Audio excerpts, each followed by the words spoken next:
Hello student, मैं अंजू वर्मा। आज हम ऑनलाइन क्लासेस में नॉर्मलाइजेशन के बारे में पढ़ेंगे।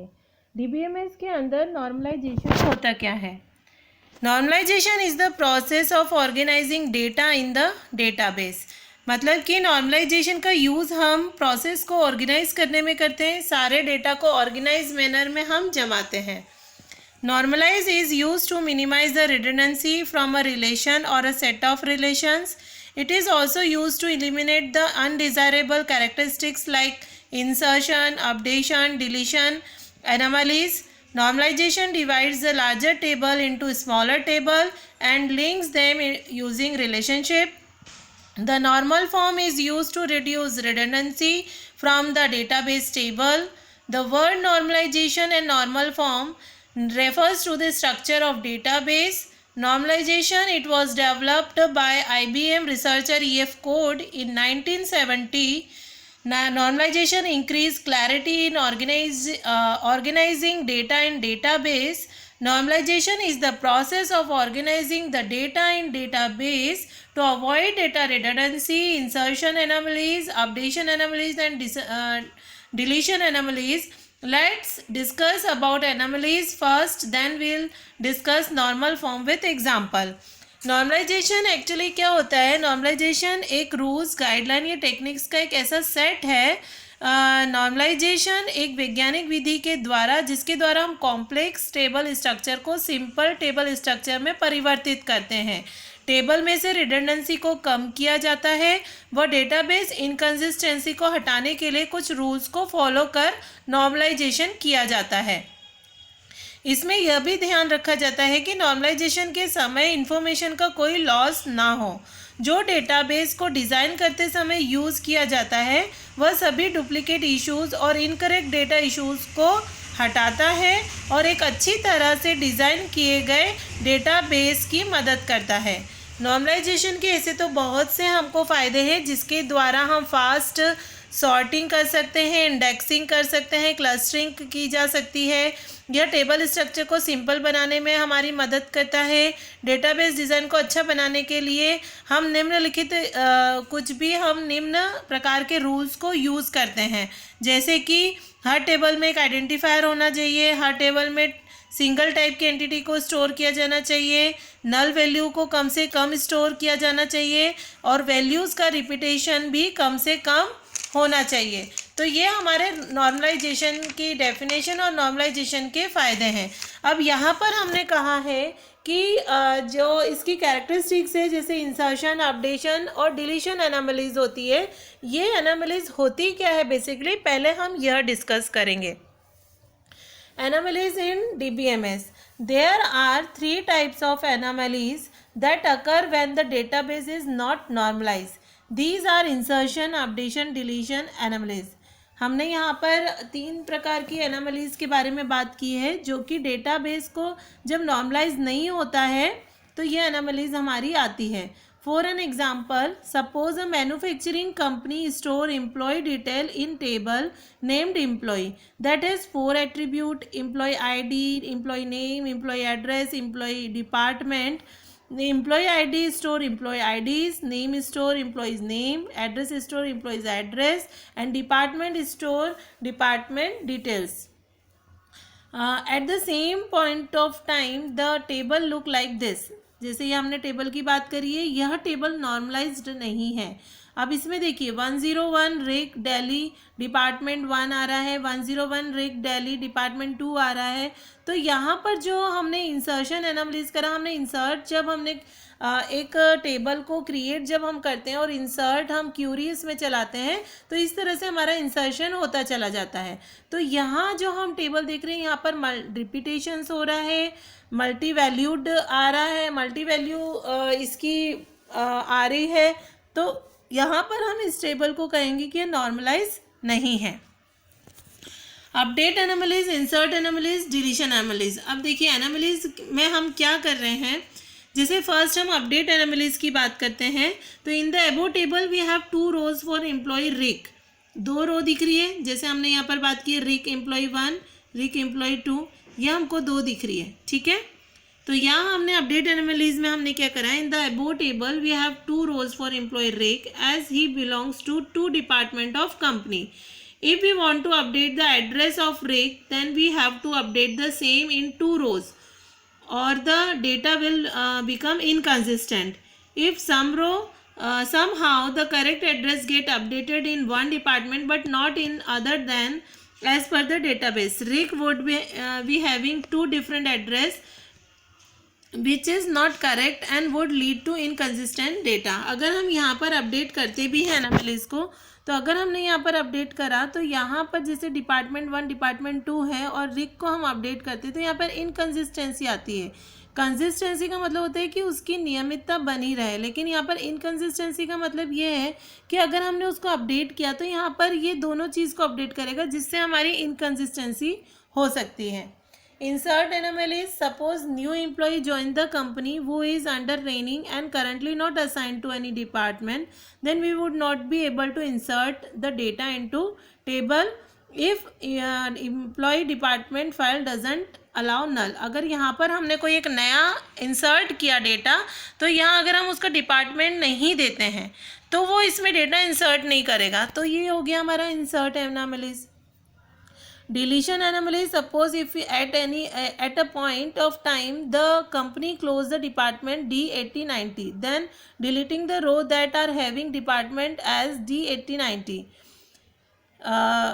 890 would also deletion the information of employee Maggie since she assigned only to this department. अब देखिए यहाँ पर डिपार्टमेंट है 890 वाला, अगर हमको इसको डिलीट करना है तो हम इसकी इन्फॉर्मेशन जब डिलीट करेंगे तो यहाँ पर ये पूरी इन्फॉर्मेशन हमारी क्या होगी, डिलीट हो जाएगी, जिसमें जो यहाँ आपको डिपार्टमेंट असाइन हुआ है वो सारी इन्फॉर्मेशन डिलीट हो जाएगी.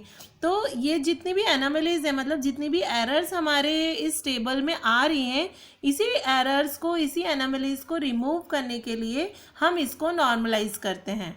और नॉर्मलाइज करने के लिए हमारे पास में इतने तरह के नॉर्मल फॉर्म्स होते हैं, जैसे फर्स्ट एनएफ नॉर्मल फॉर्म है, फिर सेकंड है, थर्ड नॉर्मल फॉर्म है, BCNF है, फोर्थ नॉर्मल फॉर्म है, फिर फिफ्थ नॉर्मल फॉर्म है. तो यहाँ जब हम अपनी एक टेबल को एक नॉर्मलाइज वे में कन्वर्ट करते हैं तो नॉर्मलाइज करने के लिए हम इन नॉर्मल फॉर्म का ही यूज़ करते हैं. इन नॉर्मल फॉर्म में हम कुछ डिपेंडेंसीज़ को रिमूव करते हैं, कुछ हम रिडंडेंसीज़ को रिमूव करते हैं. मतलब जो जो एनोमलीज हमको हमारी नॉर्मल टेबल में दिखी थी वो सारी एनोमलीज को रिमूव करने के लिए हम नॉर्मल फॉर्म का यूज़ करते हैं. अब यहाँ पर हम फर्स्ट नॉर्मल फॉर्म की बात करते हैं. तो फर्स्ट नॉर्मल फॉर्म हमें क्या कहता है, it a relation contain composite और multi valued attribute. It violates first normal form और relation is in first normal form. It does not contain any composite और multi valued attribute. A relation is in first normal form if every attribute is that relation is singled attribute valued attribute. Simple सा मतलब है कि यहाँ पर single valued attribute मतलब क्या, atomic value हमारी होनी चाहिए. एटॉमिक का मतलब क्या होता है, सिंगल वैल्यू होता है. तो यहाँ पर ये मल्टी वैल्यूड को रिमूव करता है, मल्टी वैल्यूड एट्रीब्यूट को या कंपोजिट एट्रीब्यूट को रिमूव करता है. तो हम इसको फर्स्ट नॉर्मल फॉर्म बोल सकते हैं.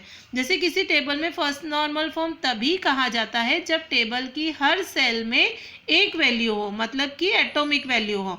वह रिलेशन रिपीटिंग ग्रुप को कंटेन किए रहती है, तो वो रिलेशन या टेबल अननॉर्मलाइज्ड कहलाती है. तो उसको नॉर्मलाइज करने के लिए हम क्या करेंगे, डुप्लीकेट वैल्यू जितनी भी रिपीटेशन वाली वैल्यू उसको एटॉमिक वैल्यू में कन्वर्ट करेंगे. मतलब कि इसका हमारा रूल क्या हो गया कि टेबल में कोई डुप्लीकेट रो नहीं होना चाहिए और हर एक सेल में सिंगल वैल्यू होना चाहिए. कॉलम की एंट्रीज एक जैसी होना चाहिए. तो ये हमारा होता है फर्स्ट नॉर्मल फॉर्म. देखिए मैंने यहाँ पर फर्स्ट नॉर्मल फॉर्म के सारे रूल्स लिखे हैं. पहला रूल है सिंगल वैल्यू होना चाहिए, जो अभी मैंने आपको बताया. Attribute domain should not change. Attribute domain मतलब कि उसका नाम कभी भी चेंज नहीं होना चाहिए. कि if you have a column date of birth to save date of birth of set of peoples, then you can not और you must not save names of some of them in the column along with date of birth of others in that column. It should hold only date of birth for all the records and rows, मतलब कि अगर हमने किसी चीज़ का date of birth नाम दिया है तो वो डेट ऑफ बर्थ ही होना चाहिए, हम उसका दूसरा नाम चेंज नहीं कर सकते हैं, उसमें डेट ऑफ बर्थ वाली ही वैल्यूज आएंगी। तीसरा, unique name for attribute column, यानी कि यूनिक नेम होना चाहिए। And doesn't order doesn't matter, the rule says that order in which you store the data in your table doesn't matter, मतलब जो भी आप डेटा स्टोर कर रहे हैं, लेकिन ये डेटा स्टोर करने से पहले आप ये चीज़ें ध्यान में रखेंगे कि वो यूनिक हो, सिंगल वैल्यूड हो और उसका डोमेन नेम भी एक ही हो। ठीक है, तो ये हमारा होता है फर्स्ट नॉर्मल फॉर्म। ये देखिए मैंने आपको बताया है मल्टी वैल्यू, देखिए हमारी फर्स्ट टेबल आपको दिख रही है, एम्प्लॉय एज डिपार्टमेंट, मेलविन है 32 एज है और डिपार्टमेंट मार्केटिंग भी और सेल भी है, मतलब इसकी 2 वैल्यू आ गई। अब इस 2 वैल्यू को हम किस में कन्वर्ट करेंगे, अलग अलग सिंगल वैल्यू में, राइट। तो हमने जो नीचे टेबल बनाई है वो फर्स्ट एनएफ की है, यहाँ पर मालविन 32 मार्केटिंग, मालविन 32 सेल्स, ठीक है ना। तो यहाँ पर हमने उसकी मल्टी वैल्यूड को क्या कर दिया, सिंगल वैल्यू में कन्वर्ट कर दिया, राइट। यह था हमारा फर्स्ट नॉर्मल फॉर्म। अब हम सेकेंड नॉर्मल फॉर्म की बात करते हैं। To be in second normal form, a relation must be in first normal form and relation must not contain any partial dependency. A relation is in second normal form if it has no partial dependency, no non-prime attribute, attribute which are not part of any candidate key, is dependent on any other proper set of any candidate key of the table. देखिए second normal form में हम ये बोलते हैं, जैसे जैसे हम normal form complete करते जाते हैं तो वो सारे नॉर्मल फॉर्म हमारे लिंक होते जाते हैं। जैसे अगर मैंने फर्स्ट नॉर्मल फॉर्म कंप्लीट किया तो उसके जितने भी रूल्स थे वो फर्स्ट नॉर्मल फॉर्म थे। जब हम सेकेंड नॉर्मल फॉर्म में आएंगे तो ये फर्स्ट नॉर्मल फॉर्म को सेटिस्फाई करेगा, पहली कंडीशन। दूसरी, इसके अंदर हम क्या कर रहे हैं, पार्शियल डिपेंडेंसी को रिमूव कर रहे हैं। अब हम बात करते हैं कि पार्शियल डिपेंडेंसी होती क्या है। पार्शियल डिपेंडेंसी का मतलब ये होता है कि नॉन प्राइम एट्रीब्यूट, ऐसे एट्रीब्यूट जो कैंडिडेट की का पार्ट नहीं होते हैं, जितने भी नॉन प्राइम एट्रीब्यूट होते हैं वे फुल्ली फंक्शनल डिपेंडेंट होने चाहिए। और ऐसे एट्रीब्यूट्स को हम क्या करते हैं, रिमूव कर देते हैं। जैसे पार्शियल डिपेंडेंसी में क्या बोल रहा है, if the proper subset of candidate key determines non prime attribute it is called partial dependency. जैसे हमने यहाँ पर एक टेबल ली है, स्टूडेंट नंबर है, कोर्स नंबर है और कोर्स फीस है। स्टूडेंट नंबर में देखिए 1 2 1 4 4 2 ये आ रहा है। कोर्स नंबर में C1 C2 C4 C3 C1 C5 आ रहा है। कोर्स फीस में 1000 1500 2000 1000 1000 एंड 2000 ये आ रहा है। अब इसे अगर हम बनाएंगे तो ये क्या बोल रहा है, note that there are many courses having the same course fees, here's course fee can not along decide that value of course number और स्टूडेंट नंबर। यहाँ पर जो हमने कोर्स नंबर और कोर्स स्टूडेंट नंबर दिया है तो कोर्स फीस ये डिसाइड नहीं करती कि उसका कोर्स नंबर क्या है और स्टूडेंट नंबर क्या है। कोर्स फीस या तो स्टूडेंट नंबर के साथ में आएगी या कोर्स नंबर के साथ में आएगी। Course fees together with the course number cannot decide the value of student number. Hence, course fees would be a non-primary prime attribute as it does not belong to the one and only candidate key, student number और course number. But course number course fee को करता है, that is course fee is dependent on course number which is proper subset of candidate key. Non-prime attribute course fee is dependent on proper subset of candidate key which is partial dependency and so it is relation is not a second normal form। मतलब कि ये बोल रहा है कि जब हम partial dependency को देखते हैं तो वो सेकेंड नॉर्मल फॉर्म में नहीं आता है। हम सेकेंड नॉर्मल फॉर्म में क्या करना चाहते हैं, पार्शियल डिपेंडेंसी को रिमूव करते हैं। यानी कि फर्स्ट नॉर्मल फॉर्म था जिसके अंदर हम मल्टी वैल्यूड को रिमूव कर रहे थे, सेकेंड नॉर्मल फॉर्म में हम क्या बोल रहे हैं कि वो फर्स्ट नॉर्मल फॉर्म तो होगा ही, लेकिन इसमें पार्शियल डिपेंडेंसी को हम रिमूव करेंगे। पार्शियल डिपेंडेंसी का मतलब ये होता है कि जैसे हमने यहाँ पर 3 कॉलम लिए हैं, स्टूडेंट नंबर, कोर्स नंबर और कोर्स फीस। अब कोर्स फीस में एक जैसी बहुत सारी हमारी वैल्यूज़ है तो कोर्स फीस डिसाइड नहीं करती है कि वो स्टूडेंट कौन सा है और उसका कोर्स कौन सा है। तो हम इसको अगर नॉर्मलाइज करेंगे तो हम क्या करेंगे, स्टूडेंट नंबर के साथ में कोर्स फीस लिखेंगे और दूसरी टेबल में कोर्स नंबर के साथ में कोर्स फीस लिखेंगे। तो इससे क्या होगा कि जो कैंडिडेट की थी, कैंडिडेट की का मतलब क्या होता है, जो कि प्राइमरी की के अलावा वर्क करती है, राइट। तो कैंडिडेट की किस पे डिपेंडेंट हो गई, उसकी प्राइमरी की पे। आ रहा है समझ में। तो कैंडिडेट की जब प्राइमरी की पे डिपेंडेंट हो जाती है तो वो उसका प्रॉपर सबसेट बनाती है। तो इसीलिए पार्शियल डिपेंडेंसी को रिमूव करने के लिए हमें ये करना पड़ता है। जैसे देखिए, to convert in second normal form, तो हमने यहाँ पर दो टेबल बना दी, course number, student number, course number, और कोर्स नंबर कोर्स फीस, ये दो टेबल बन गई। तो स्टूडेंट नंबर से कोर्स नंबर हम निकाल सकते हैं और इस कोर्स नंबर से हम कोर्स फीस निकाल सकते हैं। तो सेकेंड नॉर्मल फॉर्म में, for instance if there are 100 student taking C1 course, we don't need to store its fees as 1000 for all the 100 records. Instead, once we can store in the second table as course fee for C1 is 1000, मतलब हम उसमें 1000 डाल सकते हैं। आया समझ में। तो ये था आपका सेकेंड नॉर्मल फॉर्म, यानी कि सेकेंड नॉर्मल फॉर्म में हम क्या कर रहे हैं, फर्स्ट नॉर्मल फॉर्म तो हो ही हो, लेकिन उसमें पार्शियल डिपेंडेंसी को रिमूव करना भी सेकेंड नॉर्मल फॉर्म का काम होता है। अब हम बात करते हैं थर्ड नॉर्मल फॉर्म की। A relation is in third normal form is there is no transitive dependency for prime non prime attribute as well as it is in second normal form. A relation is in third normal form if at least one of the following condition hold. In every non-trivial functional dependency x y पे dependent है और x is a super key, y is a prime attribute. Each element of y is part of candidate key. मतलब कि student number जो होगा इसका super की होगा, बट बाकी के सारे जो एट्रीब्यूट्स कहलाएंगे वो कैंडिडेट की कहलाएंगे, यानी कि प्राइम एट्रीब्यूट्स कहलाएंगे। अब यहाँ पर हमने क्या बोला था, फर्स्ट सेकंड में हमने रिमूव करी थी पार्शियल डिपेंडेंसी। अब थर्ड नॉर्मल फॉर्म क्या बोलता है कि यहाँ पर ये सेकंड नॉर्मल फॉर्म तो हो ही हो, लेकिन थर्ड नॉर्मल फॉर्म तभी हो जब इसमें कोई भी ट्रांजिटिव डिपेंडेंसी ना हो। मतलब कि यह फर्स्ट नॉर्मल फॉर्म तथा सेकंड नॉर्मल फॉर्म की सभी रिक्वायरमेंट को भी पूरा करता है और किसी भी सुपर की पर नॉन प्राइम एट्रीब्यूट की ट्रांजिटिव फंक्शनल डिपेंडेंसी को हटा दिया जाना चाहिए, तभी वो थर्ड नॉर्मल फॉर्म होगा।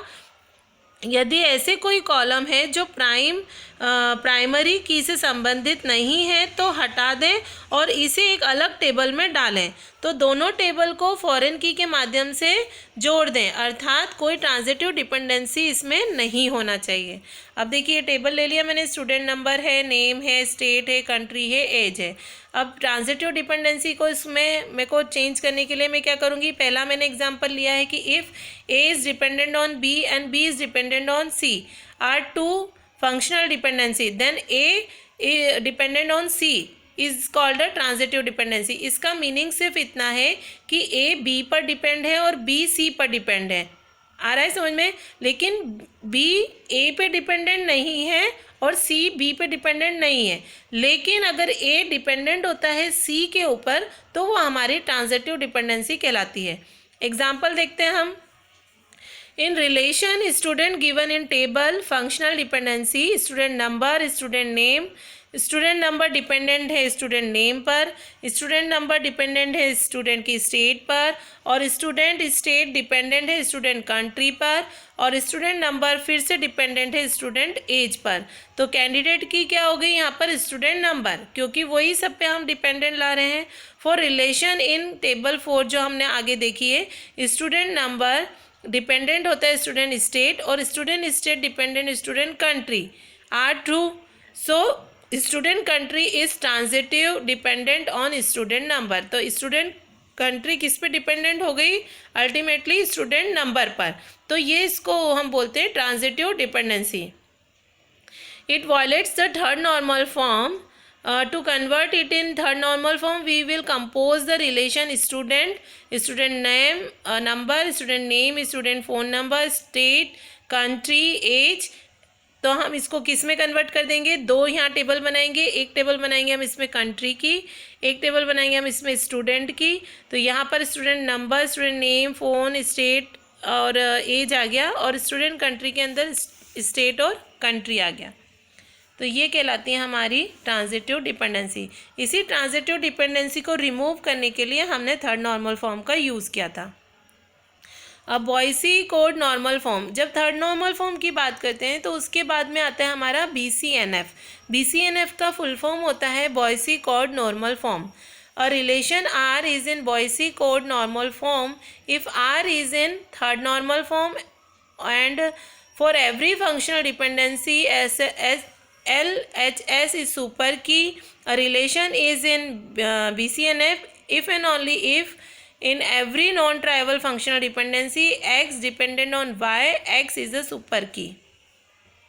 देखो BCNF में नॉर्मल फॉर्म में क्या होता है कि BCNF को नॉर्मल फॉर्म हम तभी कहते हैं जब ये थर्ड नॉर्मल फॉर्म की सभी रिक्वायरमेंट पूरी करता है। BCNF थर्ड नॉर्मल फॉर्म का एडवांस वर्जन है और यह थर्ड नॉर्मल फॉर्म की तुलना में ज़्यादा स्ट्रिक्ट है, राइट। यह टेबल BCNF में यदि हर फंक्शनल डिपेंडेंसी X डिपेंडेंट है Y पे तो X टेबल की क्या होगी, सुपर की होगी, राइट। तो ये होता है हमारा BCNF। अब BCNF में ये मैंने एग्जांपल लिए हैं, दोनों एग्जांपल लिए हैं। तो एक एग्जांपल में हम क्या कर रहे हैं, find the highest normal form of relation. जैसे हमने एक रिलेशन लिया है जिसमें ABCDE ये हमारे 5 एट्रीब्यूट हैं जो कि फंक्शनल डिपेंडेंट हैं। उनका सेट कैसा बन जाएगा, BC डिपेंडेंट है D पर, AC डिपेंडेंट है B E पर, और B डिपेंडेंट है E पर। तो स्टेप 1 क्या बोलता है कि as we can see AC plus equals to ABCDEB, but none of its subset can determine all attribute of relation. So AC will be candidate key. A or C can't be derived from any other attribute of the relation. So there will be one candidate key. मतलब यहाँ पर A और C क्या है, हमारी candidate key है जिसको हम फर्दर डिवाइड नहीं कर सकते हैं, और ये A C डिपेंडेंट होती है, अदर कीज इन A और C पे डिपेंडेंट है, इसलिए हमने इसको क्या बोल दिया है, कैंडिडेट की बोला है। स्टेप 2 में हम क्या बोलेंगे, prime attribute are those attribute which are part of candidate key AC is in example, in this example and other will be non prime numbers, non prime attributes। B D E क्या हो जाएंगे, हमारे non prime attributes हो जाएंगे। जब AC को हमने candidate की माना है तो B D E क्या है, हमारे non prime attributes हैं, right. The relation R is in first normal form as a relational database management system does not allow multi-valued or composite attribute। अब जैसे हम रिलेशन फर्स्ट नॉर्मल फॉर्म की देखते हैं तो मल्टी वैल्यूड और composite attribute को वो क्या करता है, रिमूव करता है। The relation is in second normal form, second normal form में वो क्या करेगा कि जो BC अगर डिपेंड है D पर तो सेकेंड नॉर्मल फॉर्म में क्या होगा, AC BE is in second normal form, BE is in second normal form. मतलब कि यहाँ पर वो किसको रिमूव कर रहा है, पार्शियल डिपेंडेंसी को रिमूव कर रहा है। अब थर्ड नॉर्मल फॉर्म में हमने देखा था तो क्या था कि BC अगर डिपेंडेंट है D पर तो वो क्या होता है कि BC ना तो सुपर की बन सकती है और ना ही D उसका प्राइम एट्रीब्यूट बन सकता है। तो जो हमने यहाँ पर जो ट्रांजिटिव डिपेंडेंसी ली थी हमने, वो ट्रांजिटिव डिपेंडेंसी रिमूव होती है थर्ड नॉर्मल फॉर्म में। तो ये सारी चीज़ें हमारी कहाँ पर आ जाती है, BCNF में। देखिए BCNF के अगर आपको नहीं समझ में आ रहा है तो मैं की पॉइंट्स बताती हूँ कि BCNF is a free form redundancy, यहाँ पर रिडंडेंसी नहीं होती है। BCNF रिलेशन तभी होगा जब उसमें थर्ड नॉर्मल फॉर्म को सेटिस्फाइड किया होगा, यानी कि फर्स्ट सेकेंड थर्ड तीनों नॉर्मल फॉर्म यहाँ सेटिस्फाइड होने चाहिए। If all attribute of relation are prime attribute, then the relation is in always third normal form. A relation in relational database is always and at least in one normal form, मतलब इसमें एक one normal form भी होगा ही होगा। Every binary relation is always BCNF. If relation has only singleton candidate key, then the relation is always second normal form। मतलब कि उसमें partial dependency को remove किया है तो सेकेंड नॉर्मल फॉर्म होना ही चाहिए। Sometimes going to BCNF form may not preserve functional dependency. In that case go for BCNF only if the lost functional dependency is not required, else normalize till third normal form। तो there are many more normal form that exist after BCNF like 4 normal form and more, but in real world system it generally not required to go beyond BCNF. मतलब हमने यहाँ पर क्या बोला है कि यहाँ पर जब हम नॉर्मल फॉर्म की बात करते हैं तो हम फोर्थ ये BCNF नॉर्मल फॉर्म तक ही हम प्रैक्टिकली इम्प्लीमेंट कर पाते हैं. इसके बाद में हम फोर्थ नॉर्मल फॉर्म और फिफ्थ नॉर्मल फॉर्म भी पढ़ेंगे, बट जनरली हम इतने ही नॉर्मल फॉर्म पे वर्क करते हैं. Thank you student. अगर आपको मेरा ये वीडियो अच्छा लगा हो तो इसे लाइक सब्सक्राइब जरूर कीजिएगा. अब नेक्स्ट वीडियो में आपको मैं fourth normal form fifth normal form बताऊंगी और जो उनके अंदर डिपेंडेंसी आ रही है उसके बारे में भी हम उसी वीडियो में डिस्कस करेंगे. Thank you.